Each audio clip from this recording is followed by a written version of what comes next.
The 49ers are left picking up the pieces following the latest devastating injury. Perhaps reinforcements are on the way, but how do the 49ers move forward from here in 2025? Steph Sanchez and I will talk about that and more right after this.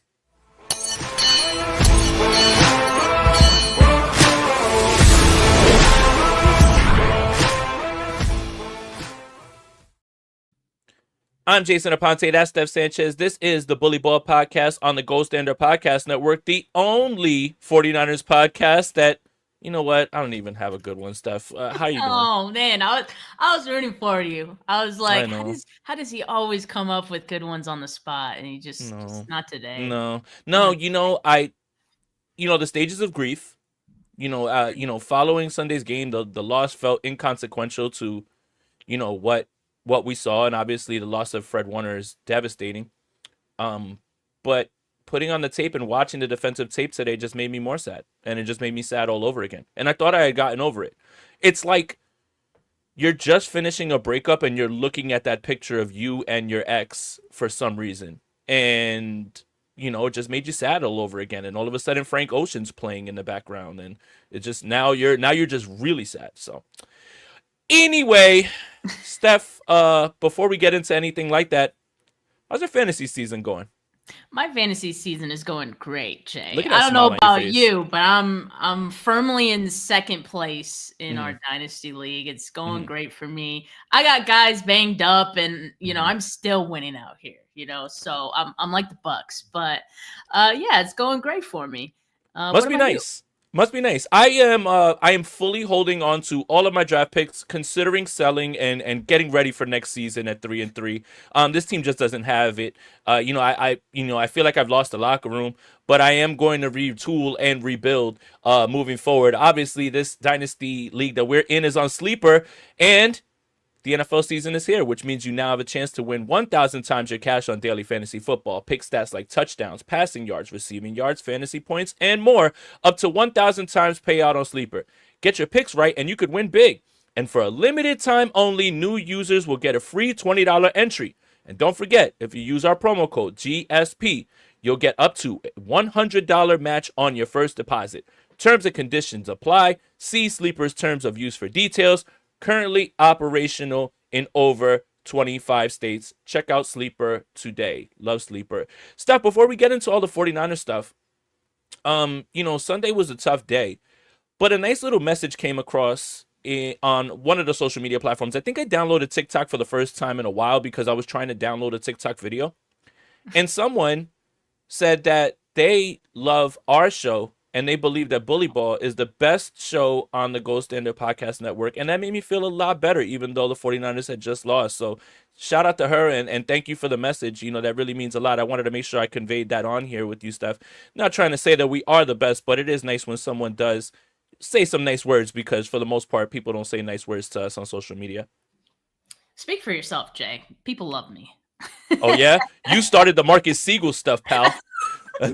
It's still going strong, unfortunately. Oh, yeah, it is. And you know what? And you know what's funny is people blame me for jinxing something, right? And they say, well, you jinxed it. If you think that I had that sort of power to jinx things one way or the other, why in the hell wouldn't have I already jinxed the 49ers a Super Bowl? Do you believe in Santa Claus still and the Easter Bunny? Like, what are we doing here? But anyway, look, the Fred Warner thing, we have to just face it head on, right? Like there's no way to go around it. It is Tuesday. The team has to move on. They have to get ready. And here's a beautiful picture of Fred Warner. And I'll say a few things. One, obviously the play is unfortunate because 10 men were on the field. If there was an 11th man on the field, that doesn't likely get to the second, like if that was just a play where it was just 10 men on the field and there was a big gain, we could probably write it off. But the result of it being Fred Warner's ankle breaking, I am a big proponent and supporter of Kyle Shanahan, but somebody had to see that. And I'm looking square at you guys. Someone had to see that. And if it was just a regular gain, we could let it go, but it resulted in losing Fred Warner. That is a huge mistake. Okay, I want to make sure I make that clear. It's a huge mistake. That's on Kyle Shanahan. That's on Robert Saleh. That's the guys on the field. All of them. Whoever was supposed, Travis Gibson is the guy that they're throwing this at. All of you guys. And now look what happened. But Fred Warner goes down. He gets on the cart, and it was a somber moment. But he looks like a guy that's just like, hey, I'm gonna be back. And that's another thing. It's infectious. And one more thing I want to say. No matter what the result of the game was on Sunday, the 49ers still played their asses off. And they still went hard in that entire game. They did not quit. I will give them that. I will definitely give them that. The spirit was willing. The flesh might have been weak based on the fact of who's there, right? Like, you can't replace that. But you know what? I was actually very encouraged to watch the tape back. Those guys kept fighting. And you know what? With all of the things that they've been thrown at them, they keep fighting. And I at least will take that bit of positivity that they didn't give up, right, Steph? Yeah, I think this team is better equipped, I would say, to handle just some of the adversity that they're facing this season, more so than I think I could say last year's team was. And maybe some of last year's kind of built that up into this year. And, also you have so many younger guys who are just so motivated to grind, and they're hungry, to prove themselves. So I think that's a positive thing as well. We've already talked about the character of this team being as great as it has been this season. And that's something that, hopefully will carry them the rest of the way. Like you said, Jay, like, I think I agree that this team kept fighting. That's so difficult to do. I had a hard time even continuing to watch. I think a lot of Right. us did. And these guys have to continue playing a game after losing their leader. And so doing it in such a way where, they still hang their head high and able to finish the game and kept it close for as long as they did, I think is a testament to, the character of this team being better than it's been in the past. So I think they could weather this storm, but it's just going to look different. Yeah. It's gonna look different. To talk about the 10 men on the field, that just adds insult to injury, right? And Literally. inexcusable, like, just something that shouldn't happen. And sometimes things like that do happen, but they don't result in something, I guess that difficult as losing Fred Warner. But I guess it's just really unfortunate that it all had to happen this way. And, just when it was starting to feel like, maybe this team will be okay, like without Nick Bosa, right? Now you lose Fred Warner. That feels like an even bigger loss for this team. So, yeah, I mean, that's just someone you can't fill in his role. But Yeah. there are some ways that you could alleviate it, adjustments that I'm sure, we'll talk about here next, but it's tough. Like, there's no other way around it. Yeah, and if you're looking for vocal leaders, because Fred Warner is always the one with the speeches, I'm looking at three guys moving forward, and two of them are returning. I'm looking at three guys. One is already on the defense. Diamador Lenore, it's your time. You Mhm. got to be very vocal. George Kittle, we all say all the time that you're the heartbeat of this team. It's your time. Now, let's go. Brock Purdy, whenever it is that you return, whether it's this week, whenever it's next, let's go. Everybody step up. Everyone has to take the brunt of this. Everyone has to take a piece of this, right? So I guess the question is, what happens with the linebacker group? Well, you saw Tatum Bethune come in the game, and he was a Mike. I will say this. I really liked how hard he plays. He flies around. He's a thumper. He does need to be more disciplined. And I think that was a little bit of being tossed into the fire when you didn't think that that was ever going to happen, right? I do think that he has what it takes to be a very solid Mike. Now, I know what you're thinking. It's Nick Martin time. Steph, it's not. And here's why. It's not. Winters is not the backup for Warner. Bethune is Warner's backup. Gifford is your other third linebacker on base, and he was in there a lot in this game. And he's a core special teamer, so he can't come off the field. If Nick Martin cannot contribute on special teams, he will not be taking significant snaps away from Luke Gifford, Winters, or Bethune. And it's not because he's a bad player, Steph. Yeah, I even when Fred Warner was healthy, I was seeing so many people week in and week out saying, "Where's Nick Martin? Like, why haven't we seen him? Why isn't he active?" All these things, and I mean, there's probably a reason, right? And I think the special teams reason is a good one, Jay. I agree. I think he'll be active like going forward. Just they need Numbers more game. guys to yeah, it's the numbers game.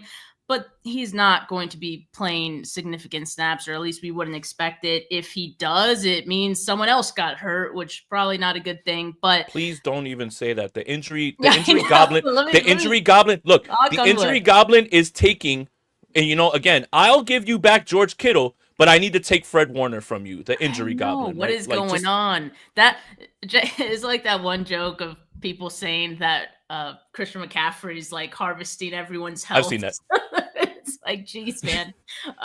Who would have thought, McCaffrey would be the guy The still healthiest. standing? Hey, Yeah, I know. since Let's knock to since that too. Let's knock to that. since we believe in jinxes and curses and whatever it is, right? Etsy Like, witches. Oh man, yeah, I mean, Etsy. all Listen, kinds of look. things. I want to jump out and I want to take full responsibility. And it's time for me to take accountability, 49ers fans, to the woman that I have pissed off that bought the Etsy witch to make the San Francisco 49ers go through all this injury stuff. Please stop, and I apologize, and I need to make it up to you. I want to take accountability to all the 49ers fans. I want you to be able to say, you know what, Jason Aponte, this is your fault, and whoever it is, whichever woman, I am sorry, and I want to make it up to you. Let's do dinner. I can buy you flowers, anything you want. Please, let's just stop. It's too late, Jay. Damage It's is not too late. done. The Damage is damage is done. done. Okay, damage is done. Damn it. So, Let's. Rob, can you put this comment up on the screen that you had started? Nick Martin is a wasted pick if you're not even going to activate him. All right, this is funny because Rob said something similar before we went live. Not on him being active. I think we agree. He's going to be active on game days going forward. He's not going to be playing. If he's not going to be playing any significant snaps, that does not mean he is a wasted pick. Like, that is a ridiculous thing to say in his rookie season. We are seeing guys, second-year players, contributing, being first-year starters in their second, third season with this team. Would you call D Winters a wasted pick? No, I don't think you would. So why are we calling Nick Martin a wasted pick? He is going to play at some point, guys. Like, we don't need to rush guys like into any snaps. I mean, he'll get his time. It's just not right now. That's not an indictment on him. I just think there's other guys ahead of him on the roster. Again, what Jay said about him not playing special teams, there's politics to that, roster politics, right? He just doesn't have the same value that the other guys have ahead of him right now. So, not a wasted pick, guys. Let's cool it and let's be patient with Nick Martin and his eventual playing time. yeah, and Luke Gifford was brought here to be a core special teamer. He wasn't brought here to be a base down linebacker. That just happens to be what happens. And also, I want to point something else out. Kyle Shanahan was very, very open about the fact that Malik Mustafa's back, but we don't know who's the next guy next to him. So that means there's a chance that Jair Brown is still big nickel. So we're just talking about the way that they're putting this defense out there, everybody's role, the roster construction on game day. This doesn't mean that Nick Martin's bad.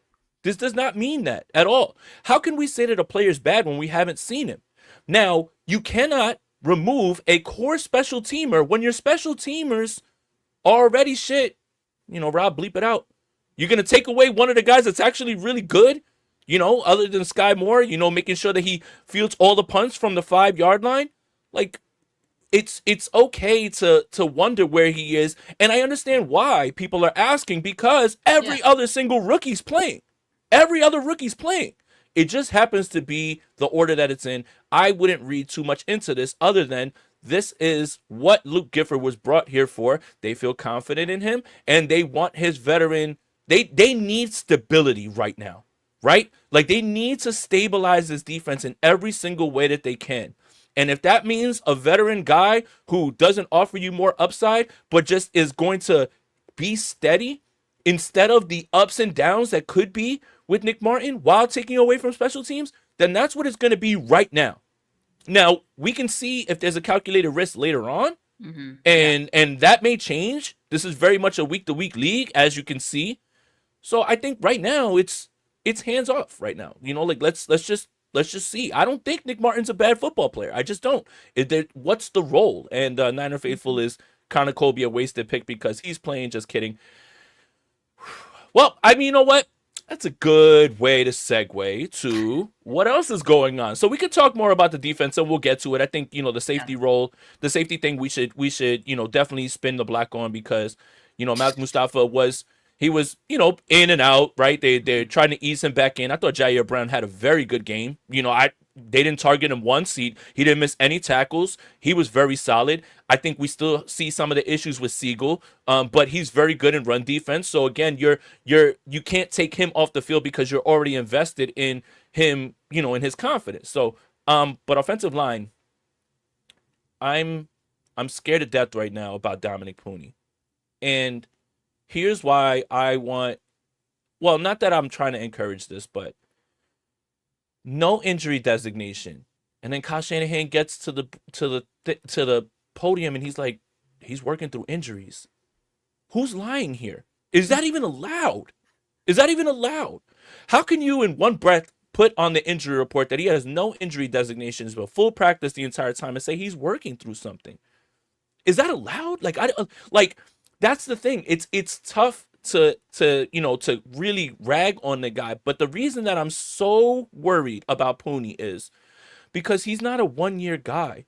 Pooney is a foundational member of this offensive line in the draft that they are looking to be that guy. And his play has suffered. And there's no two ways about it. Sure, there's probably an injury. You hear Kyle Shanahan say that. But my goodness, man.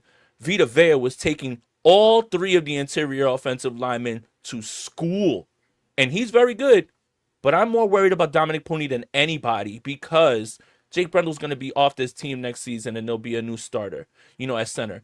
Left guard, Connor Colby, okay, you're a rookie, you're a seventh round rookie. We're trying to just get the most out of you. They're waiting for Ben Barch to come back. But Pooney has to be the man. Pooney can't fall off right now. And Cold Essence says DW improved playing faster. Salah will upgrade him. DW. Uh D Winters. D Winters. Okay. We'll talk about the linebackers in a little bit too, or whatever. I have some concerns about Winters, but I think he's gonna be fine. But I am a little worried about the fact that they keep saying that he's not fully healthy, but on the injury report they keep saying he's full participant, no injury designation. He's just not playing well right now, unfortunately. Yeah, and I did, just to add the context, want to talk about the exact quote from Kyle Shanahan. He said, "quote I think it was a big injury coming into this season, which was a huge setback for him and has made things more difficult. I'm sure that hasn't made things easier for him." End quote. It's not like really saying like he's still hurt, but I mean, definitely implying he's now 100% and hasn't been probably since that injury that he had. I believe it was a knee injury, right? Before he missed some time in camp and the preseason. So yeah, that's definitely something that's hindering his performance right now. I think we could have probably put two and two together, or maybe they're just hoping that's what it is, right? And maybe he has taken a step back in his sophomore season. I don't know. But I agree. Like it's been pretty bad for the interior of the offensive line, and I think they really banked on Pooney being, one of the better offensive linemen. He was the second best last season, and I think they were hoping for that to continue and for him to build off of last season. And so far, it's been the opposite of that. And Maria asks, "Is it time to try Drew Moss?" I mean, I don't know. I haven't seen Drew Moss in practice. Like he was putting some good things together in training camp, but as we see, like, with Connor Colby getting game action, once you're in there and in the heat of it, like it doesn't always look so polished. So I don't know what it would look like for Drew Moss. But again, kind of like similar to what we were saying with Nick Martin and guys who are like a little lower on the depth chart. But if things continue to look bad and the record is like at a point where you need to start mixing things up and changing things. And maybe we see that down the line. I don't think the 49ers would look to do that anytime soon. But in the meantime, like, I mean, Pooney's just going to have to continue playing through whatever he's dealing with, just like everyone else. 49ers have a week 14 bye week. I mean, there's a long way to go for that. They've already It feels had a like 2 mini years bye. away. It does, right? Like, so yeah, unfortunately, he'll have to keep playing through it. It's just going to be tough, I think, for this offensive line to get anything going. It's part of the reason that the run blocking hasn't been good, in addition to, other things as well, not just the offensive line, but it seems like as a whole, like, run blocking has been inconsistent from everyone throughout, because it's not just the offensive line. You have wide receivers and tight ends who need to be on their P's and Q's with that as well. You're missing Kittle out there. And you're also missing guys like Debo and Brandon Ayuk, who were really great, run blockers as well. And Jawan Jennings. And Juwan Jennings. Well, I mean, he's back, but Was he? It's a good segue right there. Yeah. Let's stay on the offensive line real quick. What if I told you one tackle has 19 pressures allowed and 4 sacks, and the other tackle has 12 pressures allowed and 3 sacks on the season? You would say the one with more pressures, his name is? I think it's Trent, isn't it? Of course it is. Yeah. And Colton McKivitz is just over here just being steady, right? And yet, he's become the new whipping boy, where the new? we want... Well, what I mean is, we want to find one clip where he trips over somebody's leg and say, oh, he's gotten blown up. But then the 68 other snaps, he's really good. But, hey, don't let me get in the way of your offensive line narratives because you want clicks and you want, views and stuff like that. But, yeah, offensive line interior, going to continue to get their ass kicked, it looks like, for the foreseeable future, because here come the Atlanta Falcons, who... They blitzed Josh Allen 56% of the time last night. And everyone talked crazy about them. Why would you take Walker and Pierce? That's why. Because now you've got a ferocious pass rush that you can dial up. And Jeff Ulbrich has got revenge on his mind. Blitz, blitz, blitz, blitz. I hope you guys are ready for Sunday Night Football, because that is going to be a very interesting way to do it. Let's do the wide receivers. Kendrick Bourne giveth and Kendrick Bourne taketh. So, I don't know what it is about Kendrick Bourne that you'll never know what you're going to get one play to the next. Yeah, he had 140-something yards. Hell yeah. Thank you, dude. Appreciate it. But he also could just never know where to line up or run the wrong route that results in an interception. Like, the variations and the variance of what he could do from play to play. It could either be a 56-yard catch, or you can run the wrong route and it'll literally turn into an interception. But can we really knock somebody who's got back-to-back 140-yard weeks? Kyle Shanahan, take a bow, man. You're making everyone look at, like, why did we keep Kendrick Bourne on the street? Kyle Shanahan is doing his best here, but the Juwan Jennings thing is obviously the thing that we should be talking about right now. Look, man, I don't know what's going on. There's no video of the exchange. It didn't seem like Juwan Jennings was very happy to talk about it and said, ask him about Kyle Shanahan. Yeah. And then proceeds to tell us that he's got 5 broken ribs and high and low ankle sprains. Okay. So here's the problem. You have incentives you want to hit. You want to catch the football. You got money to make. You got money to make next year too. If I'm basing this off vibes, seemed like he wasn't mad about, hey, I'm not helping the team win. It's like, hey, I need to get my money, man. And you guys are stopping me from getting my money. That's the way I took it. Steph, if I'm tripping, let me know. I mean, that seems like the most plausible thing. And, the fact that he was active for this game, even with the injuries that he's playing through, kind of his way of saying, I'm ready to go. I'm ready to contribute. And, to that point, like he really had contributed nothing to the game as far as like him getting targeted. And so Yeah, I think it's fair to speculate that that very well could have been the reason. And I feel for him because he is, betting on himself He this season. overplayed his He did. I mean, he hand. did. I know. I know. Um Now you kind it just sucks cuz he's hurt and he kind of just has to deal with what he's getting at this point. And meanwhile, you have Kendrick Bourne who like And you had that replaced. that is um killing him. That is killing him yeah. right now because Yeah, look what Kyle Shanahan is doing and getting out of Kendrick Bourne. That is killing his value right now. it Also, really is. don't let that fly by.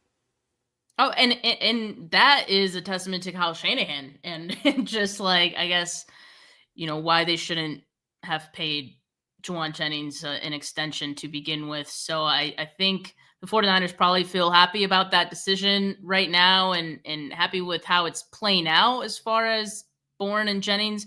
Uh, but yeah, I mean, in any case, I do still think the 49ers need contributions from Jennings as well. He They just do. didn't look 100% They in do. that game. And also, he didn't look 100% mentally into the game. Like, the two penalties that he had, cost the 49ers on that one drive. And I mean, you just can't do that, Yeah. especially given you're arguing on the sideline and then you do that, like it's just Wait. not a good look. And let's set the scene. And everyone knows the pathway to more targets is mistakes. We all know that. That's a big thing for Kyle Shanahan. It's not only that you're arguing with the coach, you're yelling at the coach when he's trying to dial up a 2-minute drive trying to get points before the half. And he has to turn and talk to you. That's crazy. What's going on, dude?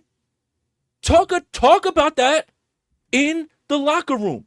Don't distract the coach while he's play calling. I digress. Juwan Jennings is needed. He's needed for run blocking.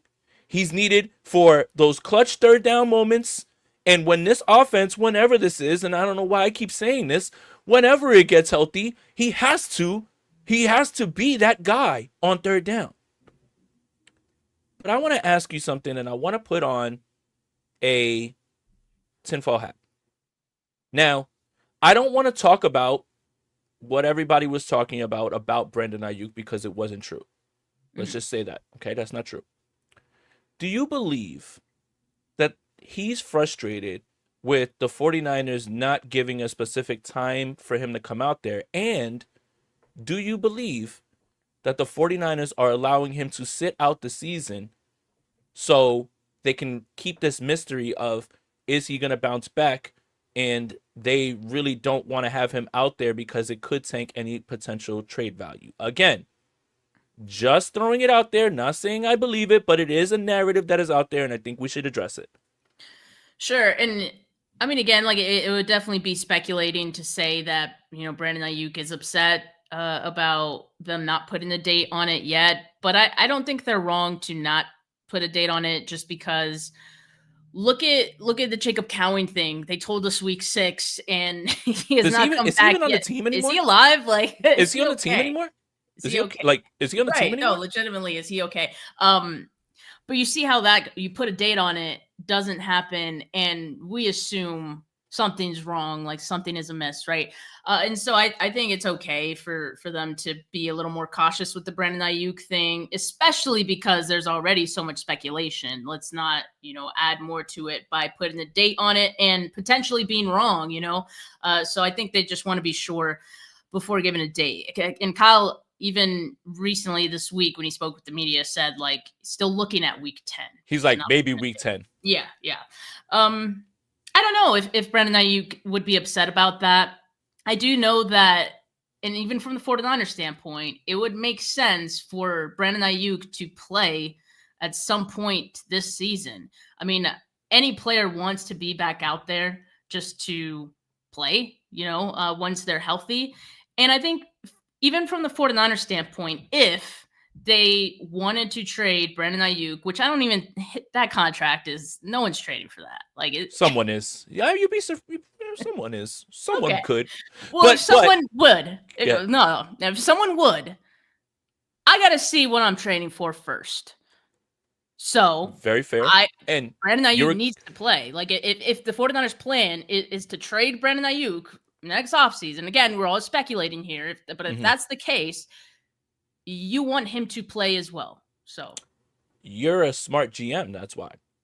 But what if I presented the risk of running him out there and showing that he's not at full strength is too great? And you can sell the idea of, hey, he just needed a little bit more time, and now you can fully have him because now he's all the way back. It's dicey. yeah, It's dicey either because way. if you put him out there and he looks like he's lost a step, whatever pick you thought you were going to get, you lose another round on or 2 rounds.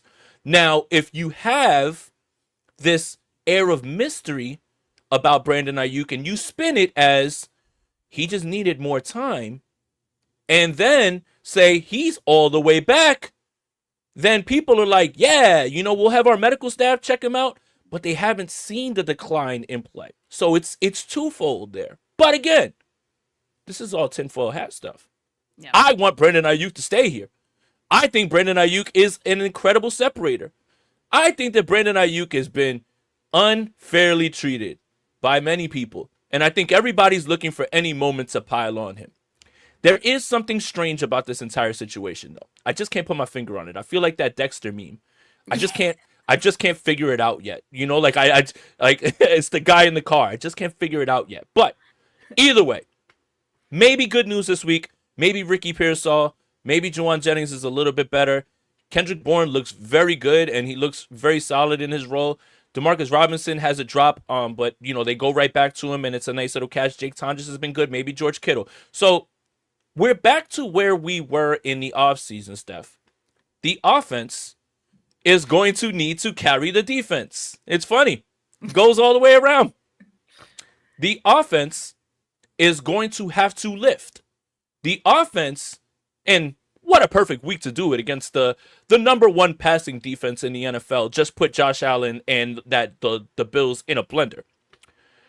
But the offense is going to have to do the heavy lifting. The 49ers defense is going to have to do just enough to keep the offense in it. And the offense is going to have to lift. Now, this is the first game since week 15 of last season where the number one passing defense is going to face the number one passing offense. And that was Tennessee's defense last year against Cincinnati. So we're right back to where we were. A lot of rookies are going to play. We need to go through the bumps and bruises, but we still believe in Kyle Shanahan and we're going to make the most of this offense. But you can't do that until the guys get back. And, you've been doing your best. I still believe that Kyle Shanahan is doing a great job, all things considered. What other team could be down their starting quarterback, the best tight end in football, their two best wide receivers? What other team could the top three edge rusher, the top one linebacker? What other team could be this at this record with this team? Like this is still, again, we're talking positivity here, and obviously we have to do some reality, which is somewhere in the middle. I still think that Kyle Shanahan can still get this done. The fact that he's been able to do this, dropping back 40 times because they can't run the football.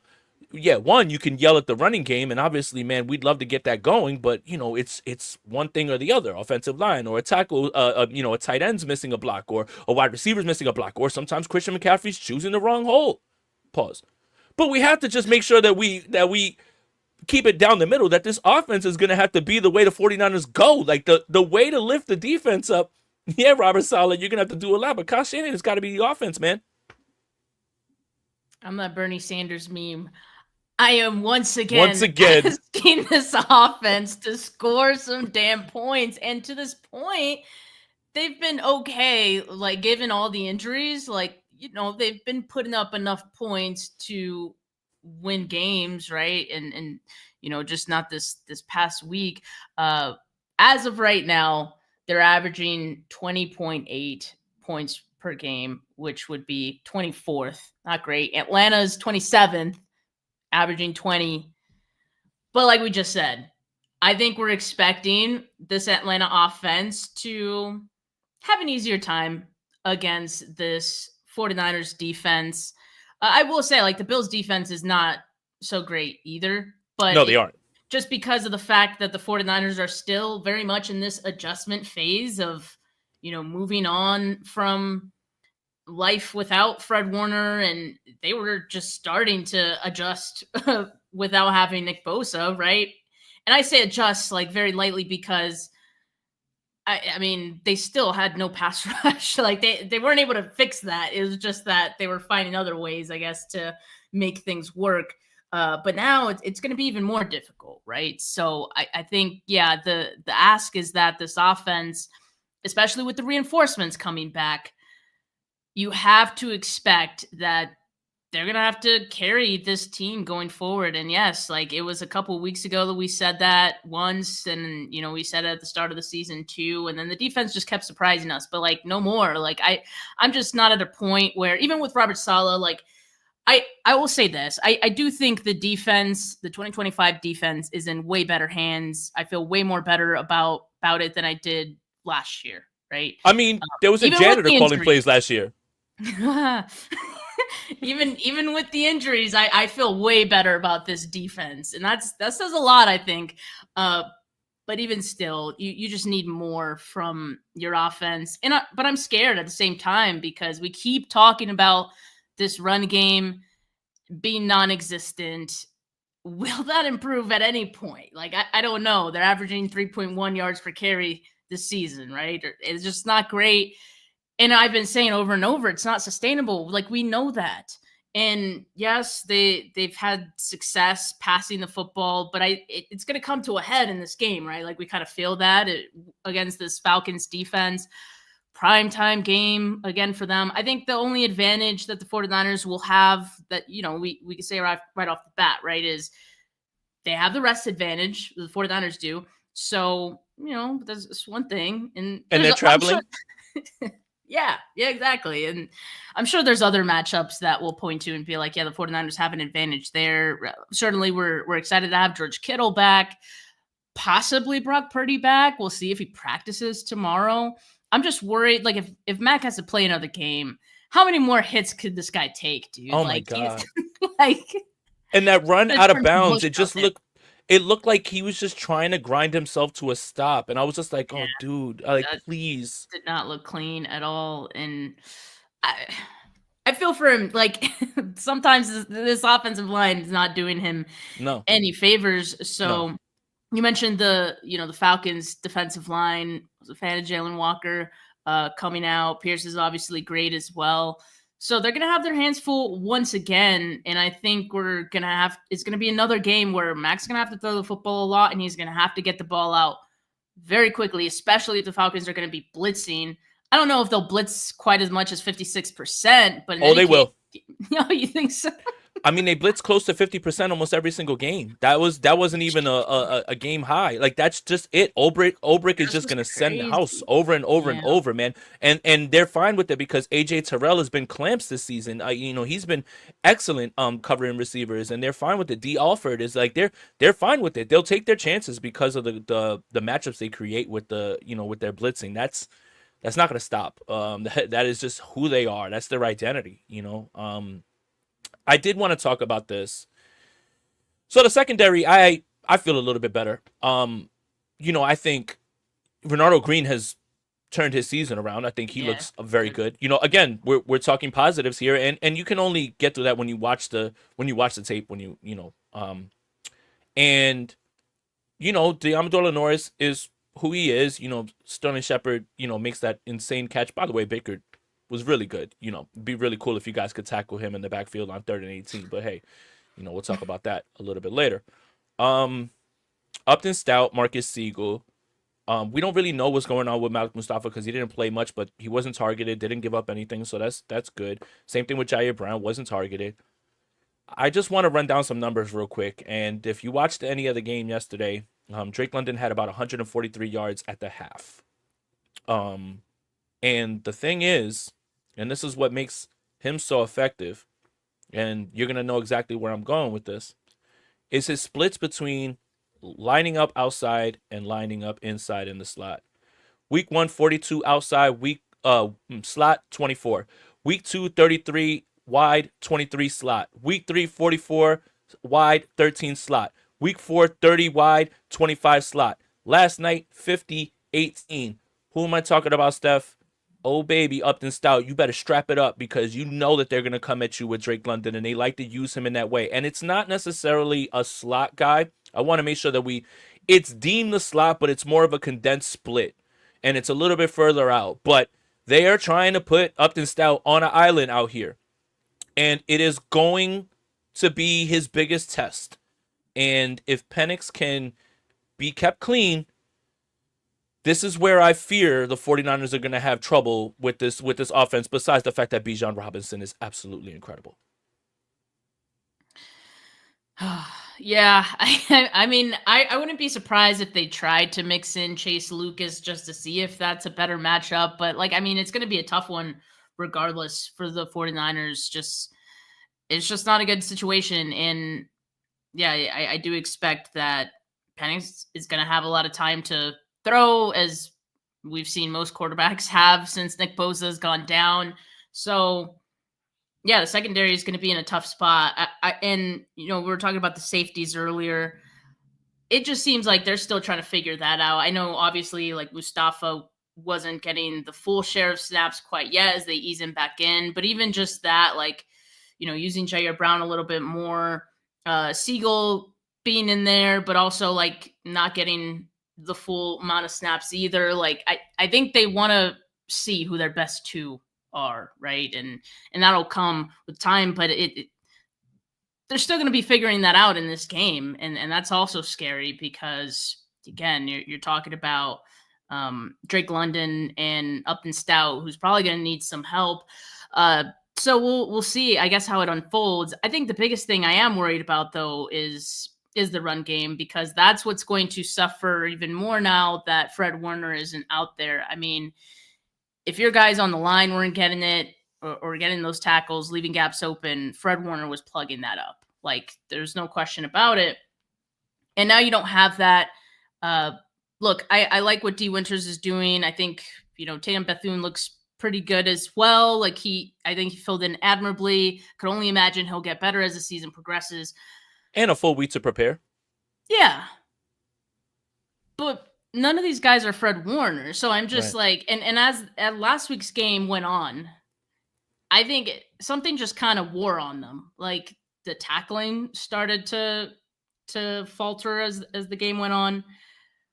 Oh man. As I was watching Bijan yesterday, I can already see the 49ers missed tackles into the future. I was like, because he's such a good player. His cuts are just so sudden. Like, I just know it's going to happen. It's just a really tough ask, I think, for this defense, especially, again, like, you're still adjusting to life without Fred Warner. I just don't expect that they're going to have it all put together defensively in this game, which, again, goes back to the offense and their need to be able to score points, which we're also worried about too. But suddenly, I think people were looking at this game against the Falcons as, easy, winnable. And sure, any game is winnable in the NFL. Things happen. But I think after last night's game, the Falcons' performance against the Bills, it's like, oh no, this is not going to be easy. They're coming off their bye week as well, so they're refreshed, and I guess probably had some time to plan some things out and make some positive changes on their end as well. So they look good. They look really ready to take the next step in their season. And yeah, I think that there's a legitimate chance that this is not a very winnable game for the 49ers. Look, I'm just gonna go through the missed tackle rates, and shout out to SF Data Niners. If you guys are not following him, he just does incredible work, man. D Winters 13% missed tackle rate. He's got 6 missed tackles on the season. Upton Stout 10.7. He's got 3 missed tackles. 11.5 for Diamado Lenore. That's 3 missed tackles. Renardo Green 14.3%. That is 3 missed tackles. Kalia Davis 22.2%. That's 2 missed tackles. You're not gonna win this game by not wrapping up and tackling. And that's why it was good to see, Jair Brown cutting down those angles and doing what he did in the run game as well too. And the other thing is they've got big boys up front. They've got guys that can really move the pilot. Like, this guy's running through, And again, you're absolutely right. Buffalo's defense is bad, and they're missing a lot of guys, but they are bad. And for a Sean McDermott team, you're supposed to be a defensive team. They are bad. But he's running. You could drive a truck through these holes. Pause. Like you really like you can just go ahead and he's just doing what he wants. So yeah, and not to bring it back to the Fred Warner thing, but I was watching I was watching the film and there's a play early in the first quarter where they throw a screen, design screen to Rashad White. It's got a lot of people down the field. He absolutely wrecks the play. And he doesn't get credited with the tackle, but he makes Rashad White stop because he wipes out the offensive lineman and D Winters comes there and wraps it up and knocks it like that. Like that's when I was just like, all right, I'm sad again. I'm Yeah. sad again. Like I'm sad You're not again. getting plays like that from anyone No, else on this team. no. Like, no. I like how fast Tatum Batoon is. I do. And I do think, run fits good. But you also have to, when we talk about run fits, we have to talk about the defensive line as well, too. You guys can't be getting blown off the ball and stood up. Like, you have to hold those blocks and allow those smaller linebackers to get in there. That's just not happening. And we're going to see the development from Mykel and Collins, and that's good. And CJ West. You want to see all that, right? One name that I think that everybody should kind of look out for is, if Cleveland Farrell is available, bring him in the building. You need every single able-bodied, two-armed defensive lineman in the area. So, like that's not a game changer, but you just need bodies. And I think when we talk about run and we're talking about like, hey, like we feel good about the linebackers, starts up front. Starts up front, man. And it is what it is. And, again, what the Falcons do well is what the 49ers are struggling with right now. You're not going to be able to replace Fred Warner one for one. It's going to be a group effort. I will say I love the effort. Everybody was laying out. They were giving it all they could. There was no quit in that team. I think that's something that we need to continue to highlight because that's something that I'm still holding on to because it was very easy. Again, as fans, I just started drinking when Fred got hurt. That was it. By the time I got to the instant reaction, I was hammered. I was hammered because I just didn't want to I didn't want to face it. But those guys, they went out there and they fought, and I think they're still going to fight. Look, I still think the 49ers are going to win this game. Right? And why shouldn't I, right? Like it depends on who's gonna be there. We're gonna find out. We're gonna find out real quick who's gonna be there. If Pearsall's there, if Kittle's back, if Brock is back, even if Mac is there. And I didn't think that Mac played terribly. I just think he didn't play as well as he did against the Rams. Right? Like the one interception to Kendrick Bourne, okay, maybe it was negligible. That could have been an interception even if Bourne runs the right route, but we'll never know because he just ran a completely different route. And then that one interception on fourth down, credit the Bulls defense for the cloud corner dropping and sinking on that one. That was just good design and that's it. He just didn't play. He didn't play as good as he just look. He turned the football over, and when you turn the football over and you need to play perfectly at quarterback to win games and keep your guys in it, that's what's gonna happen. So again, like I did see some things that I like from Sammy O. Sammy O is somebody who he can get there and he can get close, but I don't know what happens when he's getting ready to finish. He just, like, how did I get here? And then he's out of position, right? Like, there was a play where he blows by Tristan Wirfs, and he, like, leaves his feet, and Tristan Wirfs just wipes him off the screen. Like, and I'm just like, dude, why are you leaving your feet? Like, stay in phase and stay with him. Mykel had a few plays like that. Obviously, the play that we're all going to look at is, that Baker Mayfield sack that should have happened, that twisted the game around right there because that was the 49ers about to get the ball back and who knows what happens. And then 2 plays later, Baker steps up into a pocket and he throws a dime to Tez Johnson, like an absolute dime. That changed the game. They've got to finish. And Penix isn't mobile. He's not Baker Mayfield. That you can say that for sure. But they are going to be surgical if he is kept clean. So what does that mean? Do you blitz a little bit more? I think if you're worried about Marcus Siegel and he's on the field, then use him as the guy that you're bringing up to the line to blitz because you have confidence in the other guys on the back end. So I'm still hopeful. I still believe that the 49ers are going to win more games this season. I still think the 49ers are in the driver's seat for a playoff spot. I mean, look around the NFC.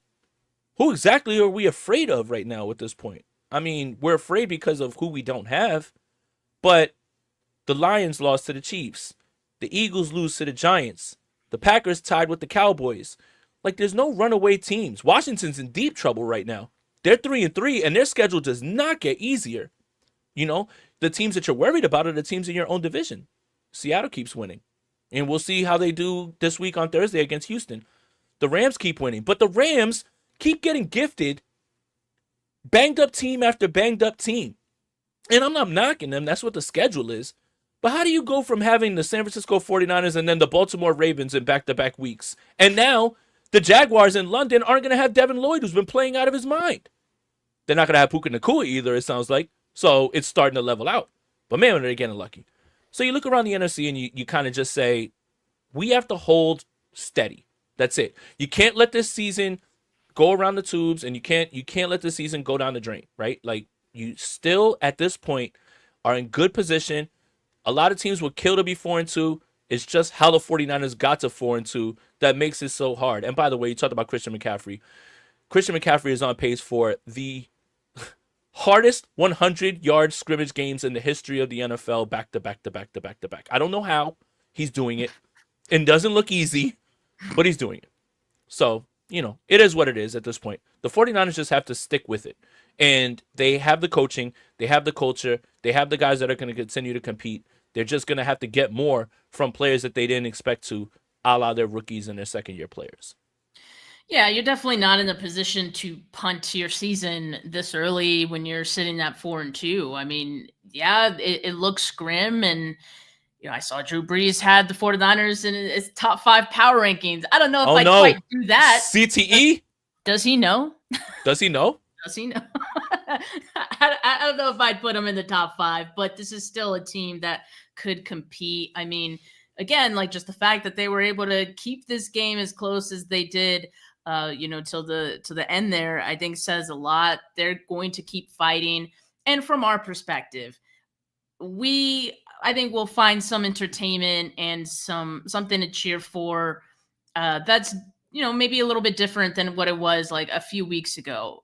And I'm not saying that we're as fans ready to punt the season either, but I'm just saying that I think it will be closer to what we thought or expected at the beginning of the season. When we were going into the season, what it was going to be. We were going to be rooting for young players getting a lot of playing time and growing and taking their lumps along the way. So you're looking at this team from a slightly different perspective, but not one where you're feeling down and out about it. I think there's still a lot of good to take away from what the 49ers are going to be able to, put together for the rest of this season. And, let them impress us. I think they will at certain points, and it could start, Sunday Night Football. And I shouldn't even say start, because they had already impressed us quite a bit in the first 6 weeks of the season. So, I'm just going to keep holding out hope that it'll be entertaining enough that we don't have to drink our sorrows away. Jay, hopefully Sunday night's a little better for you. Man, I know my liquor store is happy. I'm keeping them in business right now. But I do want to say this too. Again, it's still, this season was always about information and fact finding. And the 49ers were going to go wherever the chips laid. If it was in the playoffs, cool. If not, then we've got our development with our rookies and everything. That hasn't changed. And the 49ers should still be in that information finding sector of this, right? You have to figure out what you have, because it is about 2026. You have to be smart about any trades that you make, because you do need all the picks that you have to continue to stock this cupboard. And you might be in the business of getting more picks depending on who it is. Like, if somebody calls for Jawan Jennings right now, who says no at this point, right? I mean, he's banged up. Why would somebody trade for him? Ribs and and high and low ankle sprain, says no. Yeah, I mean, Pittsburgh, they might call, but look, again, the 49ers are in this spot after 6 weeks where they shouldn't be punting the season, and they shouldn't be counting their chickens before they hatch. You have to continue to go week to week, and you have to keep fighting, and that's it. And you're gonna find out what this team is made of. Although I think I know what they're made of, man. These guys are trying their hardest, man. They're playing their asses off, man. I have to give them credit for that. I'm not going to stop saying that. I know that doesn't mean anything if it doesn't translate into wins and losses, but yeah, like they legit are trying as hard as they can, and that's culture, right? Like, that's them believing still in the coaching. The coach hasn't lost the locker room. They're still believing. But you have to keep this up, right? And keep the effort up. So Sunday night, the only thing that I have a complaint is I can't stand Sunday Night Football. I hate that song so much. Um, and now I have to wait all day for Sunday night. What are you laughing Why about? do you hate that song? Song sucks. Okay, hater. I don't care. Big hater. Oh, the biggest hater. Steph, is there anything else that you wanted to touch on? Anything? Oh, what I mean, we're talking about positives. The 49ers special teams is creeping into the top 10, and why is that? Rob, do it, please. Rob.